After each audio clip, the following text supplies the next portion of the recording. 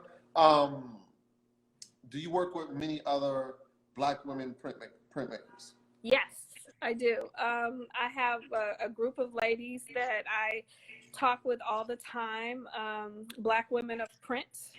They are a fabulous group. You should check them out. They are on Instagram. I follow them. And Black Women of Print, check them out. And then I also show every year.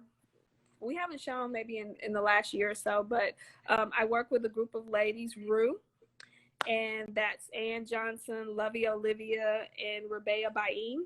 And we're kind of, it's interesting because when we show together, when we do a show, we always come up with I guess a trigger word. And we each go back to our spaces and we create around that word, what our perception of that word is. And when we come back together, that's the first time we see the work during that time frame. But we're very close. We come to each other for critiques. We hang out. We do shows together. All of that. Okay. Glenn 52. What factors go into pricing of your work? This is always my time goes into it. The material that I use go into it. I don't believe in skimping on materials. I will pay for paper.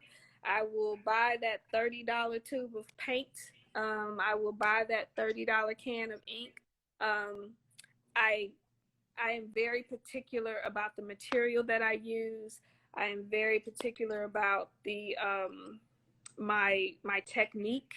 I put a lot of time and energy into my work, and so I believe I should get paid for it. So my prices are based on that. Well, I think for us it's the same.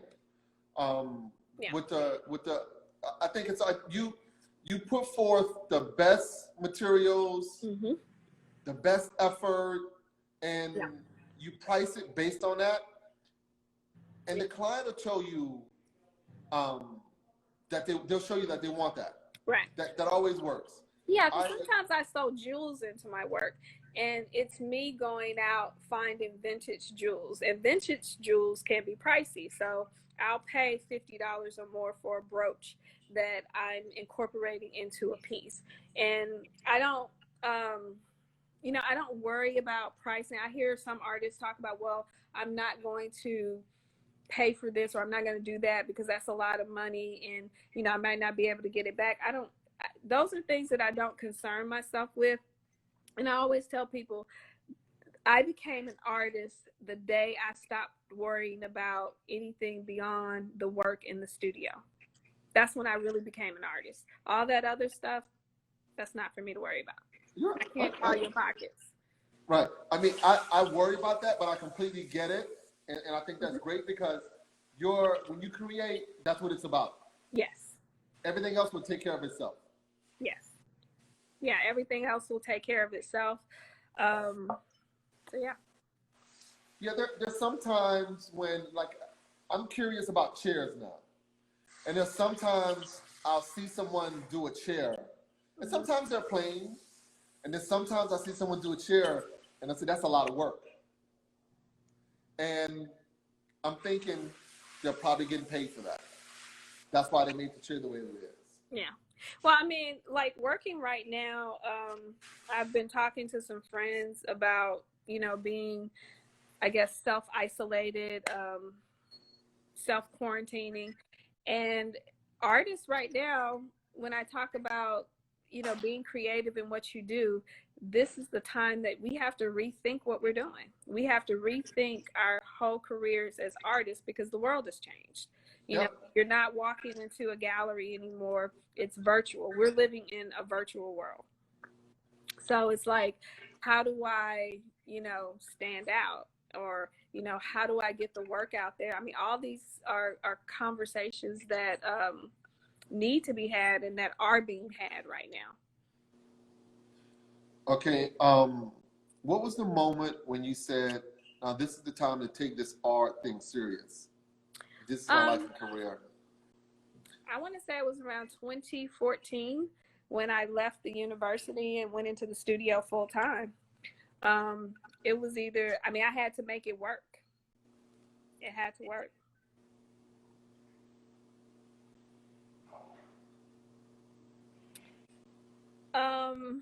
How large of a collection over the past few years? Collection of, I think work you've done. How long does bodies of work? Oh man. I don't really know. I can produce anywhere from 20 to 30 pieces a year. Okay. Which is, you know, 20 to 30 pieces a year. Mm-hmm. So it takes a couple weeks to get them done. Well, yeah, it does. It takes time. You have to spend time with your work, and that's not a piece being finished at one time. So I have work that I have pinned on my wall that may stay up for a month because I'm not quite sure where it's going. Okay, so you get started on something, and if you're not feeling it, you step away from it. Yes, I can. Yeah, and there are times when I can go all the way through. I mean, it just varies, and I've learned not to. In the creative process, I've learned not to put parameters and restrictions on anything that I do. So, okay. So do most of your stuff you do and you put out, or are you commissioned to do other stuff as well? I don't do commissions. Very rarely do I do commission. I mean, it has to be, it has to be something really, really special for me to do a commission. And I prefer to be in the studio and just create. That's my preference. I'm not gonna say I haven't done commissions, but that's not my thing. I left Arkansas in, I want to say 2016. 2014, maybe. 2016, I think, yeah. Right. So is there anywhere that your art is not that you'd like it to be? I don't know. I mean, I guess my biggest goal right now is I believe that the work is going to be collected wherever, and that's fine. Of course, you want to be in the Smithsonian. Of course, you want to be in the Guggenheim. I mean, you want to be all over. You want to be in those big name museums. But someone had asked me, you know, what do you want your legacy to be? Which kind of threw me off because I'd never had that question asked to me before. And when I thought about it, I was like, you know, I want to be for other artists what artists like Elizabeth Catlett, Doc Thrash, John Biggers, all these artists, Whitfield Lavelle, all these artists that I've studied that have helped me to solve problems in my own work and to mature my work. I want to be that for other artists. Okay, and that's the answer to someone's question. They asked where your inspiration comes from. Who did you admire as artists? The first artist that I looked at, that I saw outside of my family was Dr. Biggers' work, John T. Biggers. So I did a lot of studying of his work. Elizabeth Catlett was the first printmaker that I saw, who I have books on both of those artists, and I consider those my Bibles. And so, but I look at a lot of different artists. I look at a lot of different work. I'm not just influenced by 2D artists. I love ceramics. I love sculpture. I look at Picasso, I look at Gauguin, I look at Rauschenberg. I look at a lot of different artists because you can learn a lot of different things from people. It doesn't just have to be the field that you're in.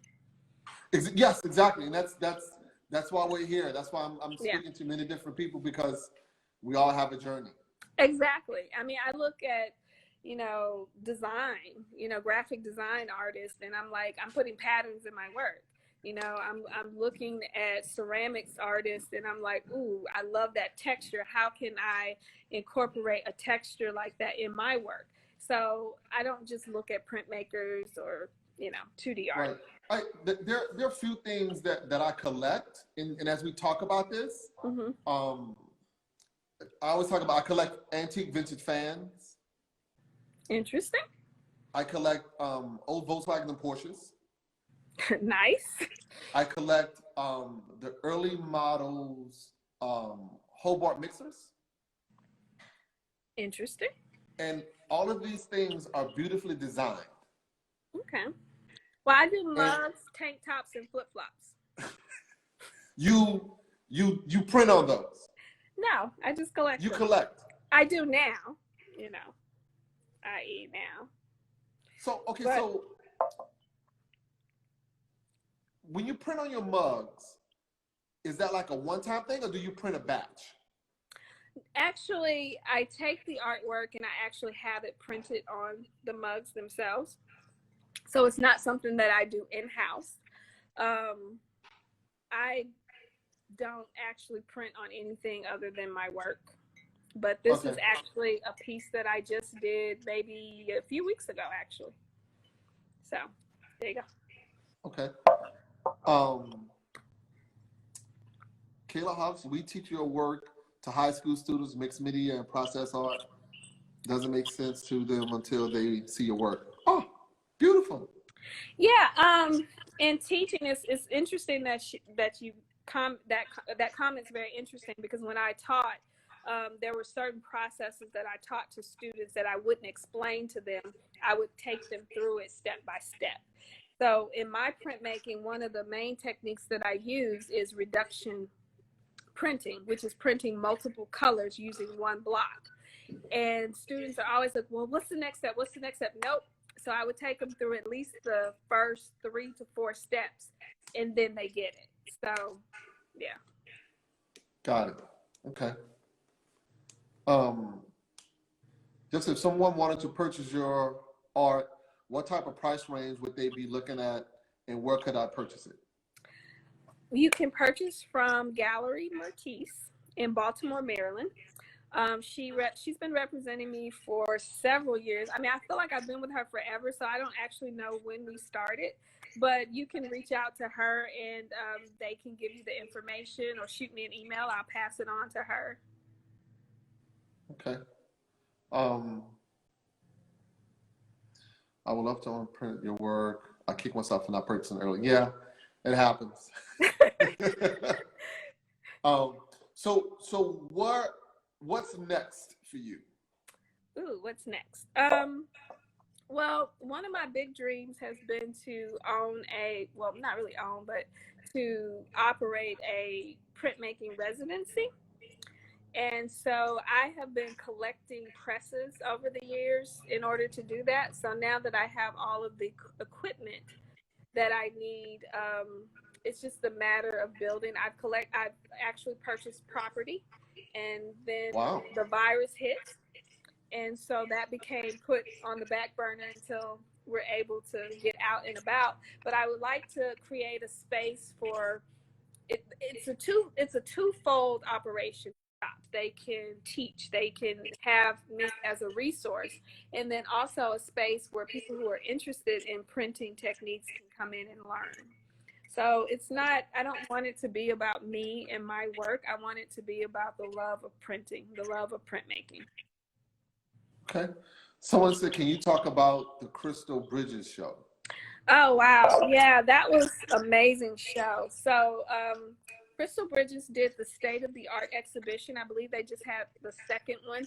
But it was a show where they went around the country. They spent some time, I believe it was a little over a year, where they went around the country and they looked at artists to select for an exhibition. So it was a 101 artists that were selected for the state-of-the-art exhibition, and I was one of the artists. Congrats. Thank you. It was, that's when I really had to become a businesswoman. It was a crash course in figuring it out. I had to figure out pricing. I had to figure out gallery representation, and that's where my current gallery saw my work and reached out to me after she saw my work. But that was really fast. It was really, everything started rolling in the good direction, but it was very quick. It was a very rapid process. And, well, yeah, I think sometimes that's how it happens, is you have to be prepared for it when it comes. yeah, and that's what it was. So it was literally like talking to them, and they were like, well, we're looking for work from the artists for our collection. And I'm like, oh yeah, sure, no problem. And it was like, well, okay, well, send us your price. I'm like, oh shit, how do I price this? And then I'm going back behind the scenes and I'm talking to my friends who are curators, or I'm talking to my friends about pricing work. So it was like in front of people, I was like, oh yeah, I got this. We cool. And then I go fall apart behind the scenes. Never let them see you sweat. Never let you fake it until you make it. My mama said. Exactly. So someone asked, would you let an apprentice print under you? Yeah, I would. I don't know that I would really take on an apprentice right now, but what I would do, if anybody comes in my shop, I will throw you an apron and be like, come on. Get to work. Yeah, and so I enjoy teaching, particularly in that way. I'm just, in terms of process and what I do, I'm pretty much an open book. So it's like, I love when people come in the studio, because I'm going to be working. I'm going to be like, you mind if I work? And they're like, no. I'm like, here, help me do this. And so I love teaching in that way. So that's, would you ever do public art? Probably. You know what? I'm not going to say never, but it would have to be under the most amazing conditions. Okay. I've worked really hard to get to where I am, and I love what I do. And so from that perspective, I want to do what I want to do. Right. So. Why did you choose to work on bigger stuff as opposed to smaller? That was intentional. So I looked at my work. One of the things I looked at my work, and I'd always worked like 22 by 30 was the largest size that I'd worked. And I wanted to challenge myself. The biggest reason is that I do images of Black women, and Black women are historically marginalized and overlooked and all that horrible stuff. So when you walk into a room of my women, you're gonna see them. And I work that large because it also changes the perspective. When you walk in a room and you see these gazes that follow you around, you, as the viewer, you have to ask the question, am I the viewer or am I being viewed? So I like that. So I kind of switched the scale there. Beautiful, beautiful. Okay. When you were printing on smaller 22 by 30, was it the same kind of stuff? Was it on canvas or was it on paper? Always paper. Always paper. Always paper. Okay. All right. Yeah, always paper. It was, when I left teaching at the university and I went into the studio full time, I was on one hand trying to figure out the business side of it, but I was also trying to figure out who I was as an artist, which became very important. And it was like I challenged myself in terms of size. I challenged myself in terms of content and context of the work. I wanted to create something that I had never created before. I didn't want to go in the studio as a printmaker. I wanted to go in the studio as a creator. And so I changed everything about the way I print. And so I started mixing the mediums with printmaking, mixing printing mediums with drawing, with painting and all of that. And school, you're always taught if you're a printmaker, you make prints, or if you're a painter, you paint. If you draw, you draw.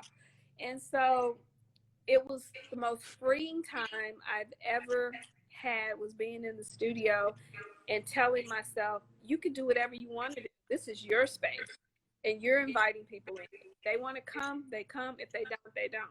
So when I talk about I stopped caring about anything beyond the studio, that's one of those things. Okay. So have you ever collaborated with anyone else to print? Yeah, I'm actually working with Highpoint Center for Printmaking in Minnesota now, and we're collaborating on a edition of prints that I'm working on that they will be publishing soon. Very nice. Anything that you want to share? We have, looks like we have about 5 minutes. I don't know. Just I'm in the studio and I'm working all the time. I'm constantly working on new work. So, okay, if you were working on the average size piece, how long would that take you from start to finish if you weren't interrupted by things not being the way that they should in order for you to finish? Like if we were going straight through.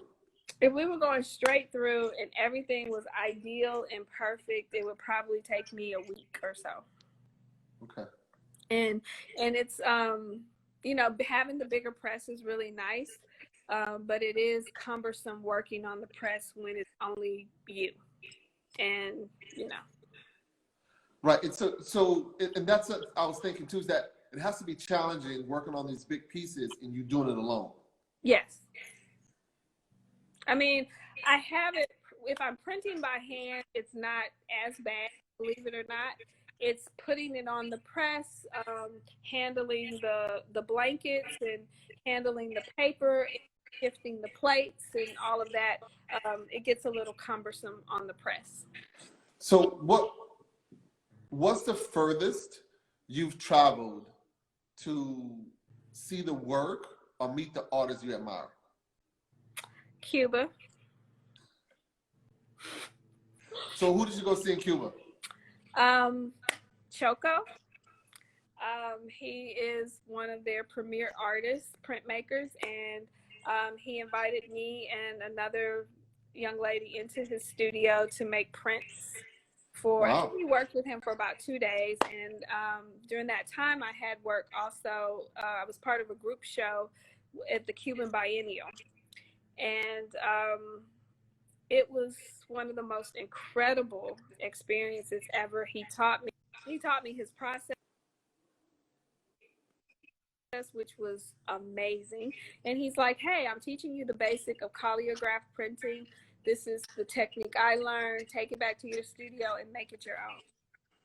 Wow. Very nice. Cool. What's the second? Germany. I did a residency in Germany, which was really awesome. It was incredible because everybody was on holiday, and I don't reproduce my work because I don't do reproductions of my work because I'm a printmaker.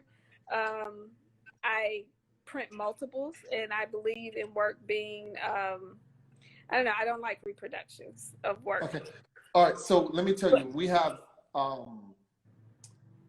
59 seconds. Okay. Sorry. Now, no. We can wrap it up, or we can get off and get back on. We can get off and get back on. I love talking shit. All right. So we'll get off and get back on. We'll go for another 20 minutes. Cool. All right.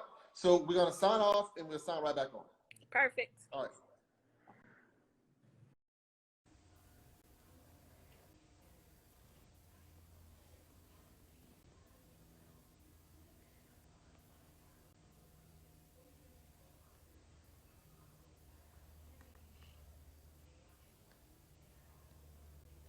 Welcome back.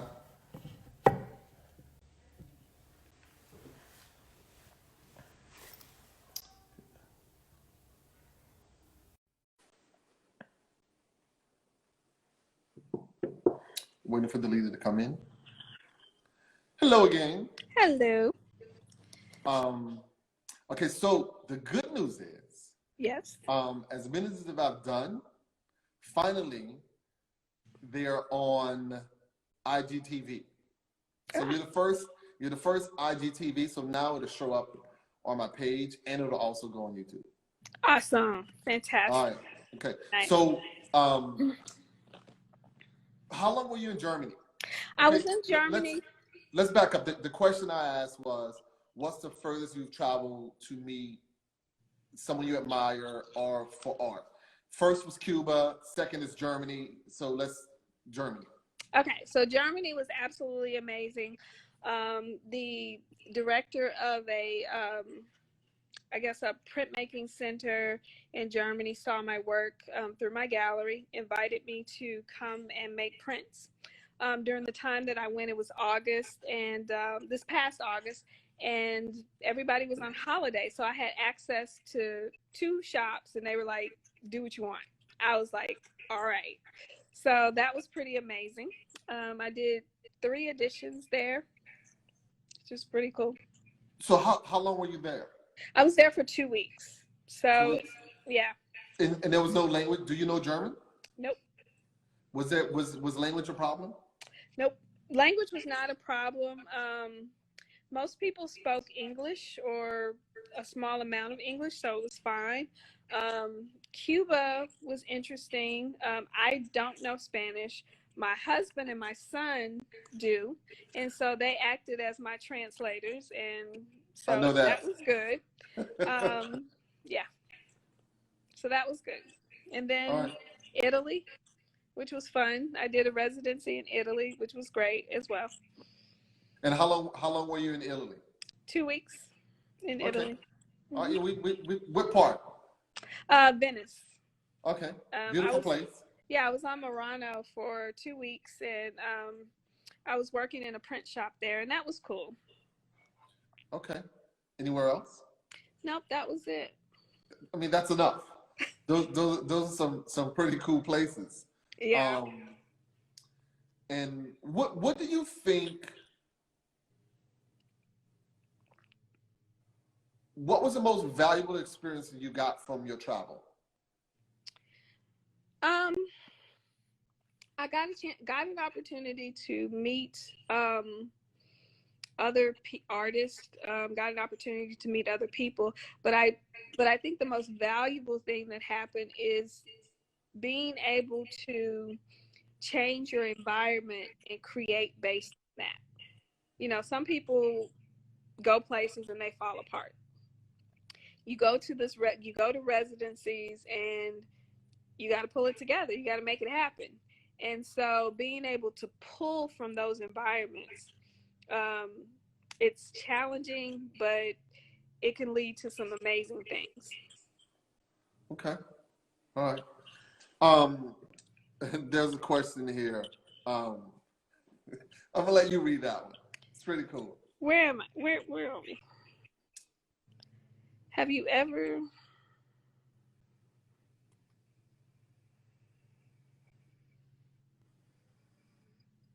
I don't know. No, I don't think so. I mean, I guess I have different expectations once the work is done. So I do have to share this one experience with you. I did a show at the Mosaic Templar Center in Cultural Center in Little Rock, Arkansas, and there was this, I guess, group of elderly people came, and this little old lady, she had to be in her 80s, and she looked around and she had tears in her eyes, and she said, "You have shown us in all of our beauty." She said, "Our noses, our lips, our dark skin." She's like, all real. And you showed it, and you made us beautiful. Beautiful. Yep. And I was so humbled by that. And I teared up because I felt like I had I had done what I was supposed to do for my mother, for my grandmother, for my ancestors, for everybody. So when I go out and I look at my work at shows, that's what I'm looking for, is to make sure that I have represented my community in a way that they can be proud and I can be proud. Right. Yeah, that you reached the goal. You were trying to accomplish something, and the people let you know when you do. Yeah, absolutely. Yeah. Now, I'm going to be a little more superficial. When I go places and I see my stuff, I'm like, damn, I did that. So, and it's when we've done 50 tables for Coach, we've put stuff out, we've done public stuff in the Bronx, and we'll go and sit on the benches, and I feel good because it's something that I've given to the community, and I'm like, damn, I did this, and the relief comes from the journey of life that I've taken, and to be in a place to where I can get this opportunity and I give that back. Well, I'm going to be honest with you. I know my way around a print shop. I know my stuff. And there have been people that have referred to me as a master printer. And I find the term a little elitist, but I'm not one. But it is what it is. And if I have to show you what I can do in the studio, I'll show you what I can do. But I don't know. I don't see it that way. I did have a moment when I went to see the photograph and my work was in the movie. I wasn't expecting to have full frontal view of the work. And I sat in the parking lot for about 10 minutes and I had to pull myself together because I worked so hard to get to that. There you go. Exactly. So that was probably the first moment. Oh, and then the time I saw my work right next to Whitfield Lavelle. That was like, and I was like, yo, that's Whitfield Lavelle. And they were like, but and that's me. Your work over there. I was like, no, but that's Whitfield Lavelle. And they were like, that's your work. And I'm like, yeah, but that's, So, All right, cool. Those are great moments. Those are great moments. See if we have any more questions.